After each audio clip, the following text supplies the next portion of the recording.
मतलब ये इसमें थोड़ा मुश्किल वाला आइडेंटिटी लगेगा जो यूजुअली हमें बिल्कुल ध्यान नहीं आता, तो देखना पड़ेगा लिस्ट में।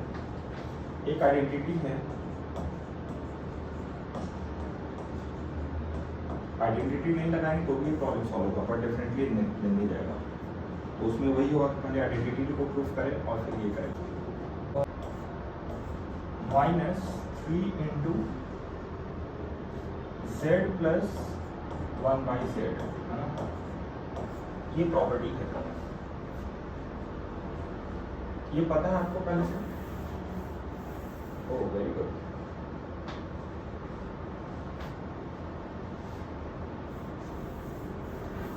यूजिंग द प्रॉपर्टी, तो ये क्या हो गया? Property.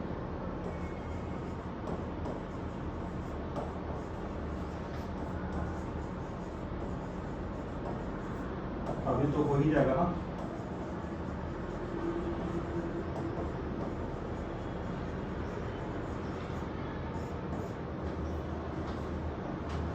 So taking the modulus z plus 1/z का whole cube will be equal to z cube plus 1/z cube का modulus -3 into z plus 1/z का modulus, राइट। तो हमें अगर इसका वैल्यू निकालना है तो इसी को मैक्सिमाइज करना, मतलब इसको मैक्सिमाइज करना होगा, राइट। तो यहाँ पे ZQ प्लस 1/ZQ अगर इसको मैक्सिमाइज करना है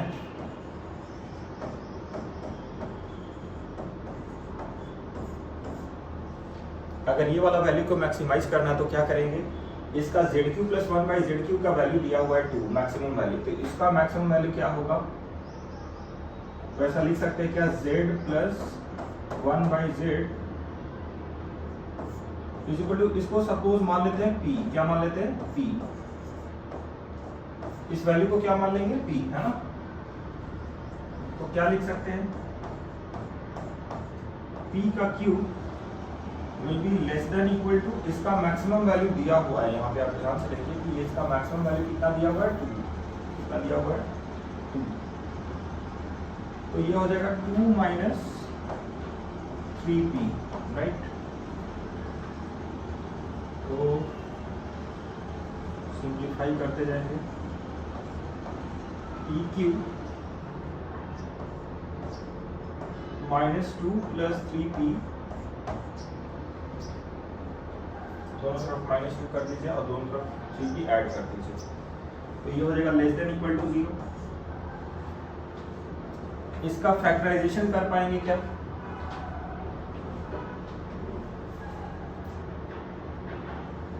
pq minus 2 plus 3p, so we got pq minus 3p, pq minus 2 plus 3p less than equal to 0, तो इसका फैक्टराइजेशन क्या आएगा बता सकते हैं?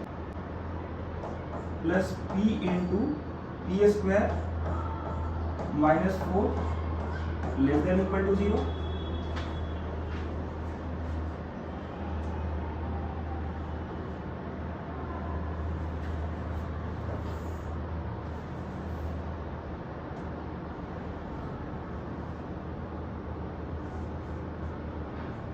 तो फाइनल वाला वैल्यू क्या आ रहा है?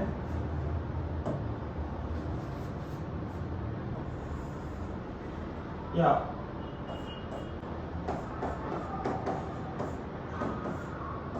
1 plus p into p plus 2 should be less than equal to 0। तो p minus 2 1 plus p square plus 2p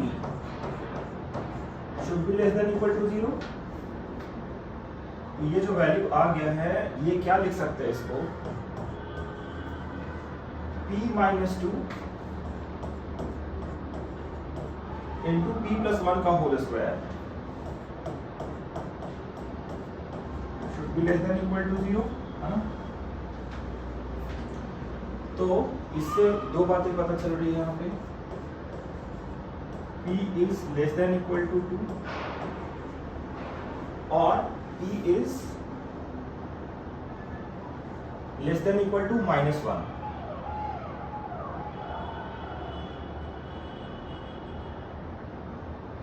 तो उस वक्त क्या लिखेंगे, P will be greater than equal to +1।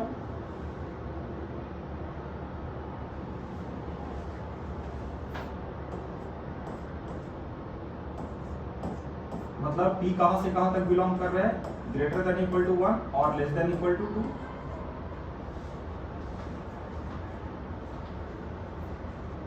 इसका मतलब P का जो मैक्सिमम वैल्यू आएगा वो क्या आ गया, 2, है ना। तो आंसर इसका क्या हो गया, option A. So option A is the correct option for this problem, है ना। So should we move to the next problem.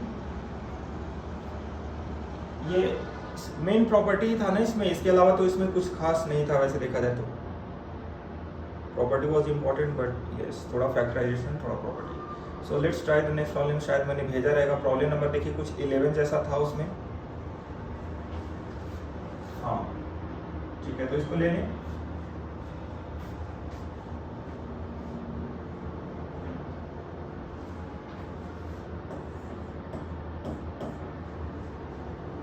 If Z1, Z2, Z3 are complex numbers such that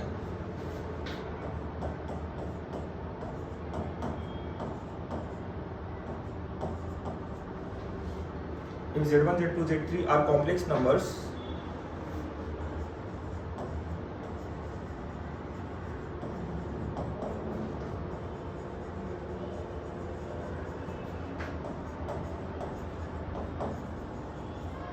such that mod of Z1 equals mod of Z2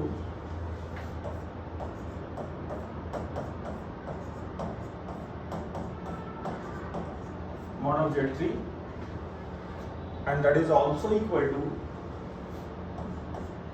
1 by Z1 plus 1 by Z2 plus 1 by Z3, right? Then and this is also given as equal to 1, right?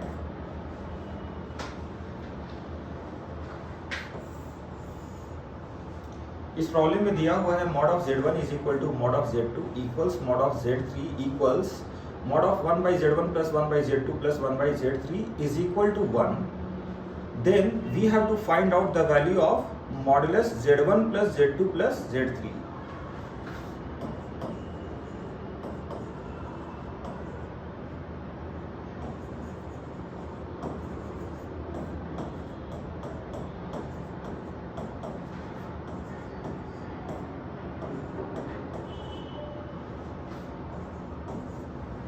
Option A equal to 1,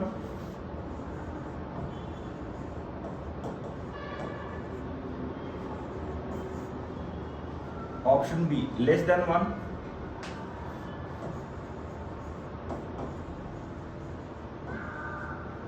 option C greater than 3,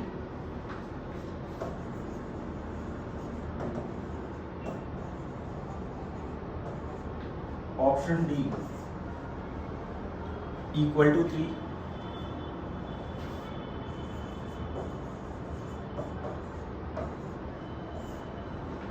तो हमें पता करना है कि इसमें से कौन सा आंसर सही है ना।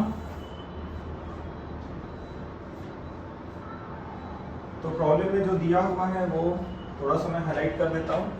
This is equal to this, या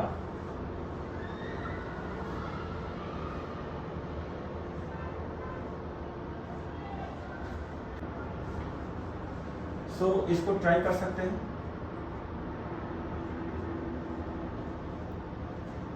Given as mod of Z1 equals mod of Z2 equals mod of Z3 equals mod of 1 by Z1 plus 1 by Z2 plus 1 by Z3 equals 1. So we have to find out the value of mod of Z1 plus Z2 plus Z3, right?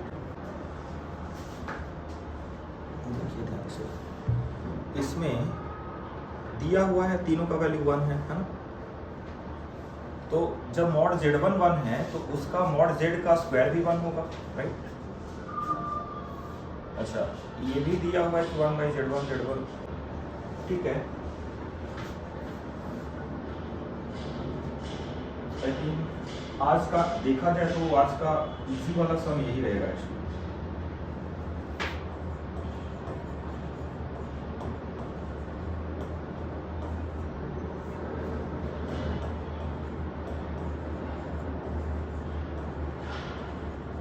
In the given problem,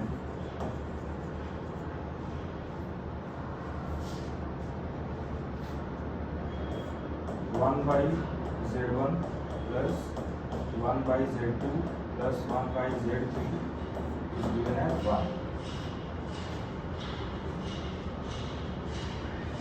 problem में ये दिया हुआ है कि modulus of 1 by z1 plus 1 by z2 plus 1 by z3 का value कितना है, 1 है, राइट। इसका मतलब क्या हो गया, अगर इसमें z1 कॉन्जुगेट से ऊपर नीचे मल्टीप्लाई कर दे तो कोई प्रॉब्लम है?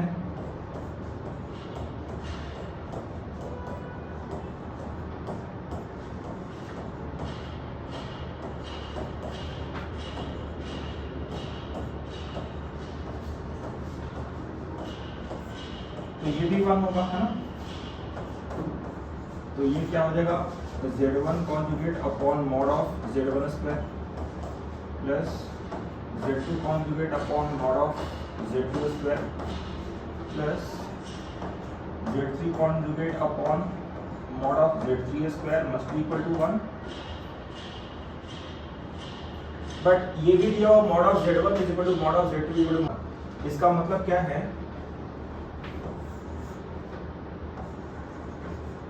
but mod of z1 equals mod of z2 equals mod of z3 equals 1, hence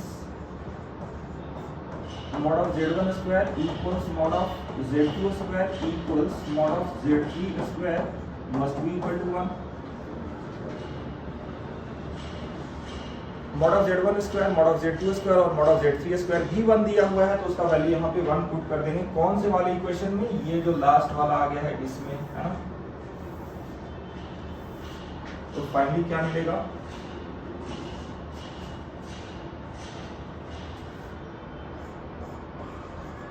finally मिलेगा mod of z1 conjugate plus z2 conjugate plus z3 conjugate is equal to 1।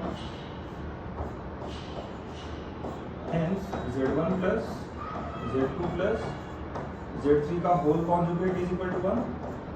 तो modulus के अंदर conjugate ले या ना ले कोई फर्क पड़ेगा क्या, hence z1 plus z2 plus z3 का 1।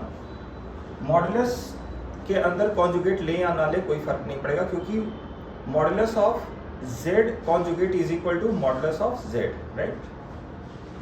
तो इसका फाइनल आंसर कितना आ गया, इक्वल टू 1। सो अच्छा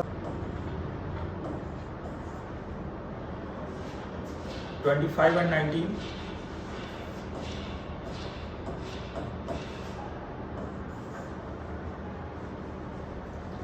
31 and 25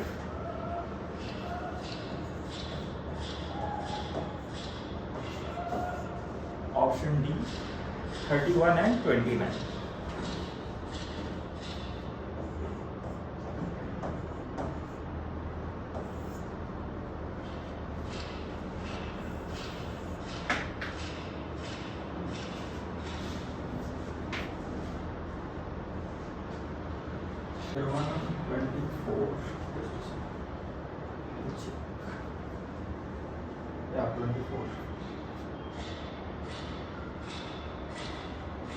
Means 24 plus 7 I know.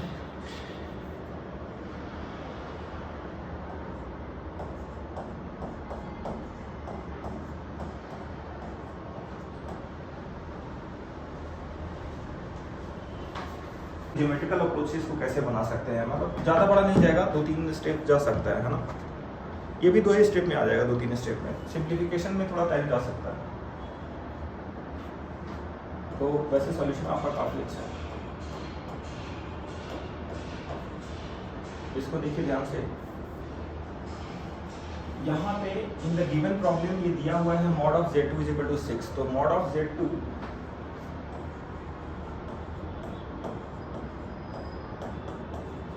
इसका मतलब ये हुआ कि Z2 माइनस 0 का मॉडुलस 6 होगा, that represents a circle with origin, with center at the origin.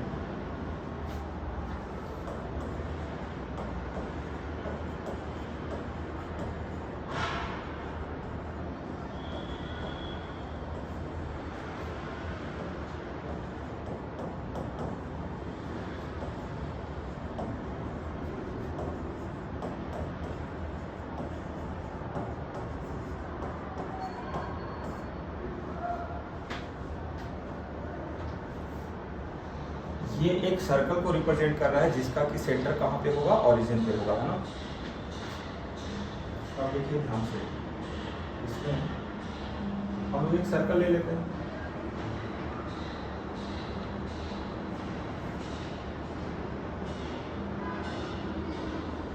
ये ओरिजिन है, राइट। ये वाला पॉइंट, ये क्या है, ओरिजिन 0,0। अब हमें जो दूसरा इक्वेशन दिया हुआ है जिसको हमें फाइंड आउट करना Z1 प्लस Z2, राइट।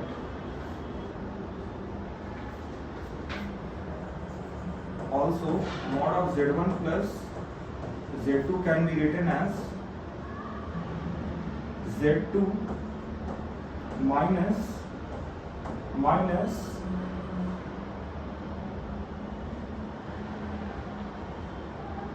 -24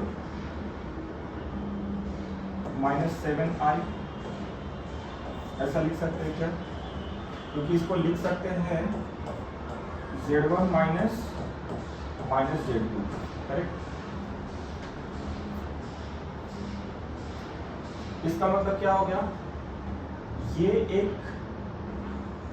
ये क्या बता रहा है, ये पॉइंट होगा, कौन सा वाला पॉइंट, ये कोई पॉइंट होगा जहां से डिस्टेंस बता रहा है। ये क्या होगा, एक पॉइंट होगा जहां से Z2 का डिस्टेंस बताया जा रहा है ना।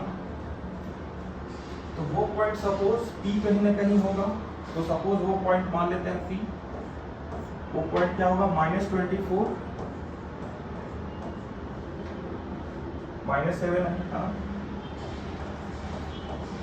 तो इस पॉइंट से इस पॉइंट पे सपोज P1 का डिस्टेंस ही तो ये है ना। लोकस में बात करेंगे तो ये उसका डिस्टेंस ही बताएगा यहां से लेके यहां तक। Similarly we can have more values like P2, P3, P4 and so on, है ना। तो सब ये एक लोकस बताएगा, वहां से वहां के बीच का डिस्टेंस बताएगा, यहां से लेके कहां तक, यहां तक, है ना।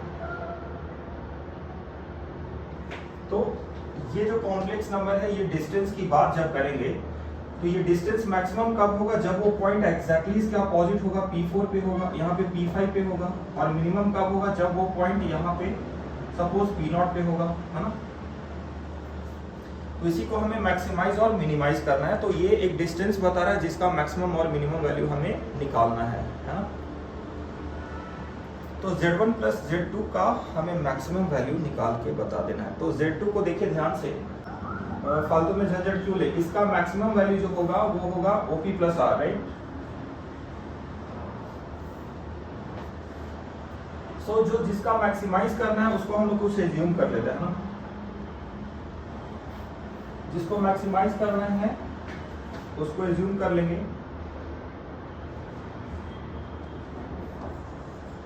Late Z1 plus Z2 is equal to can we say it like A, है ना। So A max will be R plus OP, right, where R is the radius of the circle. So radius of the circle कितना हो गया इसका, 6 is the radius, R is equal to 6 according to the given problem। तो ये आ जाएगा 6 plus, direct geometry से ही आ गया। तो the distance between OP is equal to root under 24 square plus 7 square, right? So that is equal to how much, root under 625 that is equal to 31 है ना। Okay, at the same time a minimum कितना आएगा, या OP minus R, right.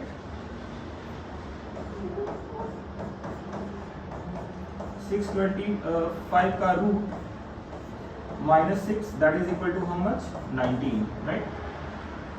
Hence answer इसका क्या आ गया, 31 and 19 that is equal to A, है ना। आई थिंक ये भी इंटरेस्टिंग एक मेथड था, है ना। ज्यादा लेंदी तो नहीं लेके गए, लेकिन उसको हमने ज्योमेट्री से रियलाइज करा दिया। Yours was also awesome. तो ज्योमेट्रिकल प्लेन पे, आर्गन डायग्राम प्लेन पे हमने इसको दिखा दिया, और ये भी हमने समझ लिया कि किस तरह से मैक्सिमम और मिनिमम वैल्यू को दिखा रहा है, राइट।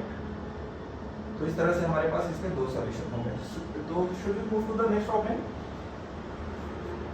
ठीक है।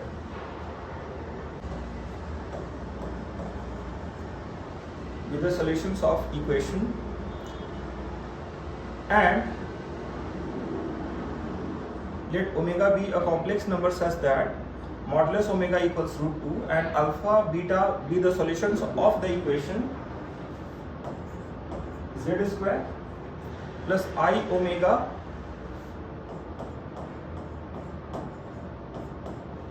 plus AC, but वो complex number है, that is not cubic root of infinity।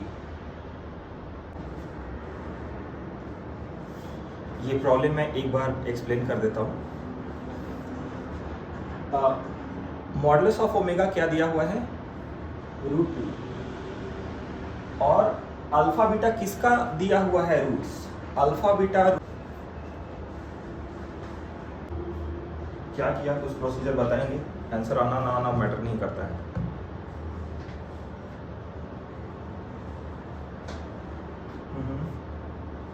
Right,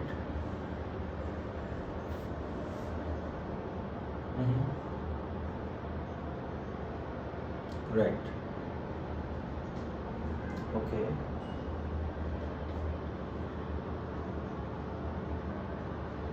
okay, alright, ठीक है। तो इसको मैं करूँ सॉल्व जरा एक बार, आपने प्रोसेस तो किया है। मैं सिंपली मैं क्या करने वाला हूँ यहाँ पे कि देखिए,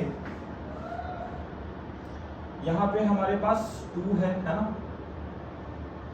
क्या 2 को ओमेगा इंटू ओमेगा कॉन्जुगेट लिख सकते हैं,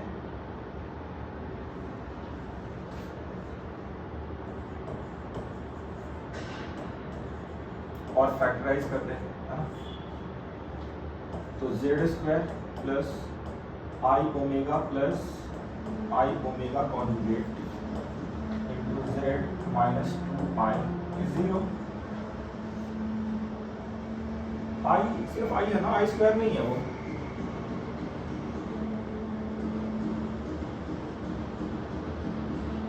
इधर, अच्छा ये वाला क्या, ये बोल रहे हैं ये सिर्फ ओमेगा है, ये एज इट इज लिखना था, but is root 2 that is equal to omega into omega conjugate. Okay, so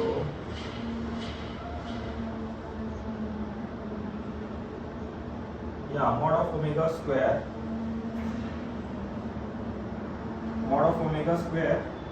तो एक काम करते हैं, उसको सेपरेटली लिखा देते हैं।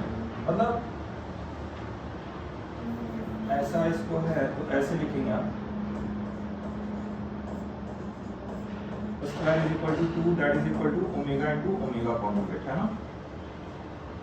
So now we can substitute this value here. कौन सा value? Here, right? This equation will become z square plus omega plus I omega conjugate z minus I omega omega conjugate, that must be equal to 0. So we can take common, कहाँ से कहाँ, ये वाला z और ये वाला z common लेंगे इस वाले टर्म में से, तो ये बन जाएगा z into Z plus I omega conjugate, right. plus we can take omega this time we can take this omega and this omega, right?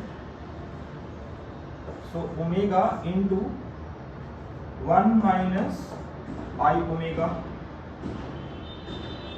into z minus I omega, that is equal to 0.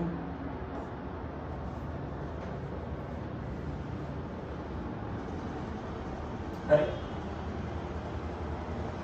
So from this factorization we can get the value of z. So z plus I omega into z plus omega, that is equal to 0, right?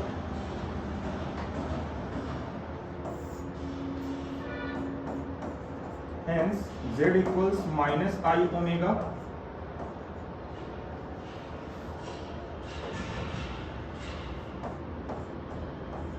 and minus omega, है ना? Hence z1 equals minus I omega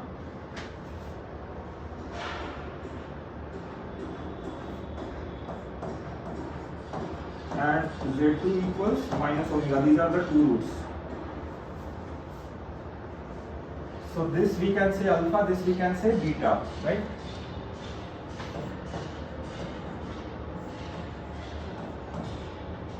Hence mod of alpha plus mod of beta will be equal to minus I omega, right? Mod of minus I omega plus mod of minus omega. So that will be how much? Of I plus 1 into mod of omega, right? That is equal to 1 plus 1. So you got 2 root 2? Oh. Very good. Inverse square also correct. Hello, एक और सम ले लेते हैं, इसको solve करके आज stop कर लेंगे, है ना?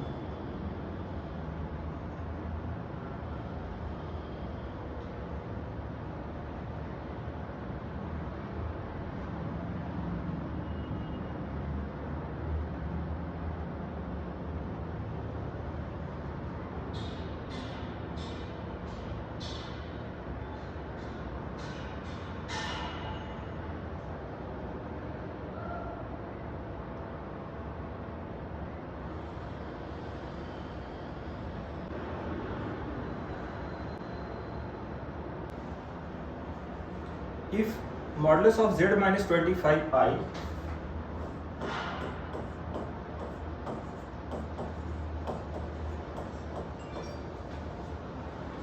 is less than equal to 15,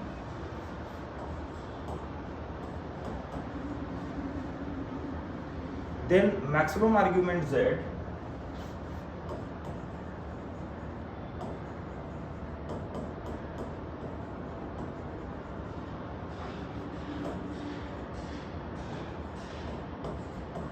minus minimum argument z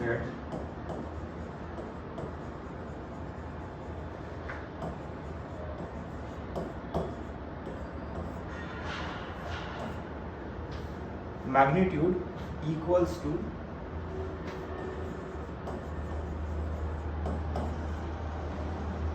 we have 4 options: 2 cos inverse 3 by 5,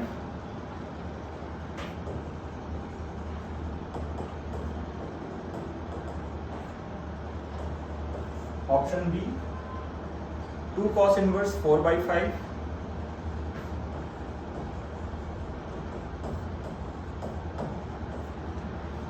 option C 5 by 2 plus cos inverse 3 by 5,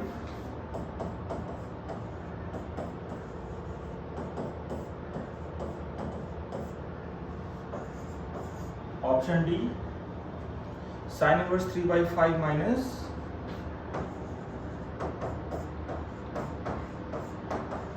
cos inverse 3/5। Try करेंगे इसको, आपको जब सॉल्व करूंगा, इसमें कुछ है ही नहीं, ज्योमेट्रिकल है ना। लेकिन हाँ ऐसा नहीं है कि इजी है सवाल। शुरू में मैं भी देखा था तो मतलब मैं सोचा भाई क्या है, कैसे होगा ये सॉल्व, है ना। तो सॉल्यूशन हो जाने के बाद हर किसी को आसान लगता है, फर्स्ट टाइम जब प्रॉब्लम देखा जाए तो दिमाग काम नहीं करता है।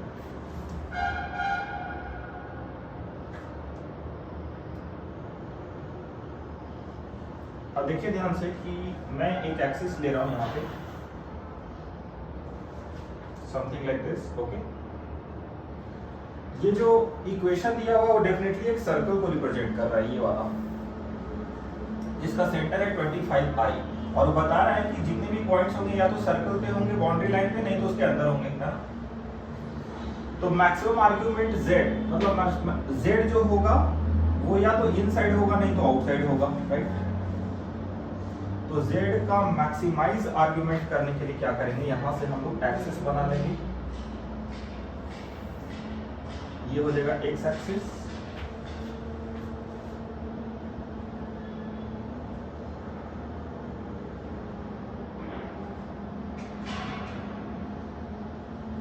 देखिए एक्सिस को मैं चूज कर रहा हूं, ये लाइन मैं एक्सिस का ले रहा हूं, है ना, ये मैं x एक्सिस ले रहा हूं,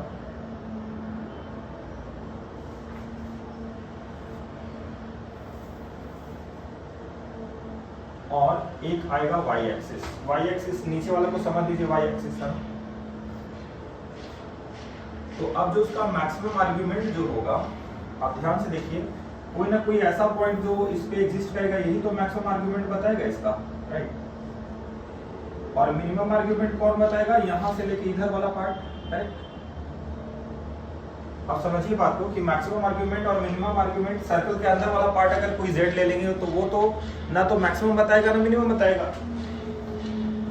किसी ने सर्कल के अंदर वाला पार्ट ये z ले लिया तो क्या ये मैक्सिमम आर्ग्यूमेंट या मिनिमम बताएगा, क्या नहीं बताएगा, बीच का वैल्यू बताएगा, है ना। तो मैक्सिमम या मिनिमम आर्ग्यूमेंट होने के लिए z कहां होना चाहिए, z यहां पे होगा, जो कि z बताएगा मैक्सिमम आर्ग्यूमेंट, है ना। ये होगा आर्ग्यूमेंट ऑफ z मैक्स, और यहां पे क्या बताएगा, argument of z mean, correct. जिसको मेजरमेंट यहां से करेंगे, ये है थीटा, ये थीटा क्या बता रहा है, आर्ग्यूमेंट ऑफ z मीन, और ये वाला जो थीटा बताएगा, ये बताएगा argument of z max is equal to alpha, और ये क्या हो रहा है, थीटा, है ना। तो गैमा एक वैल्यू ले लेंगे जो कि क्या होगा, argument of z max minus argument of z mean, right. और वो गैमा कौन सा एंगल होगा, गैमा होगा हमारा ये वाला एंगल, ये एंगल जो होगा दोनों का डिफरेंस, यही तो होगा गैमा, है ना। तो वो एंगल निकालने के लिए क्या कर सकते हैं आप, इसको मान लीजिए O A B, तो यहां पे देखिए कि ये जो है इसको अगर ज्वाइन कर दे एक लाइन से,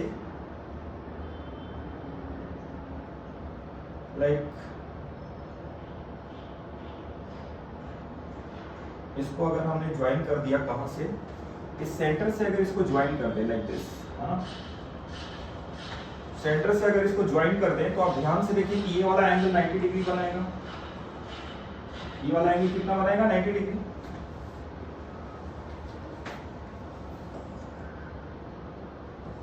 इसको मान लेते हैं बी, क्या मान लेते हैं इसको, बी पॉइंट।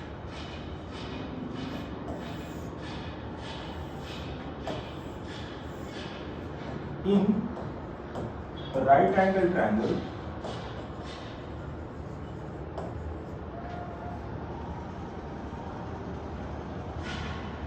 अब मैं जो एंगल निकालने जा रहा हूं वो एंगल को नाम दे देंगे कुछ ना कुछ। मैं ये वाला एंगल निकालने जा रहा हूं ना,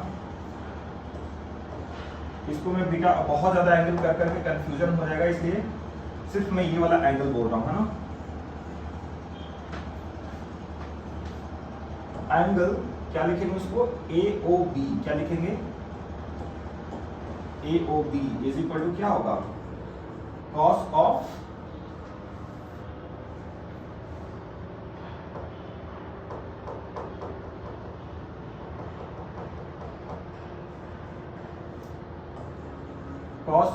इसको मानना ही पड़ेगा बीटा, है ना। बीटा इज इक्वल टू क्या होगा, OB बाई AO, करेक्ट। तो OB का लेंथ पाइथागोरस थ्योरम से क्या आ जाएगा, ये वाला जो देखिए रेडियस का जो वैल्यू दिया वो 15 है, ये वाला रेडियस कितना है 15, और पॉइंट A जो लिया गया है ये पॉइंट है 25I, है ना। तो इसका लेंथ है 25, तो इसका लेंथ पाइथागोरस थ्योरम से कितना आ जाएगा 20, तो ये कितना जाएगा 20/25, तो बीटा कितना आ गया 4/5। तो हमें जो गैमा निकालना है, गैमा कितना है according to the diagram, 2 times of beta, 2 cos inverse 4/5, correct. So answer क्या आ गया इसका, बी।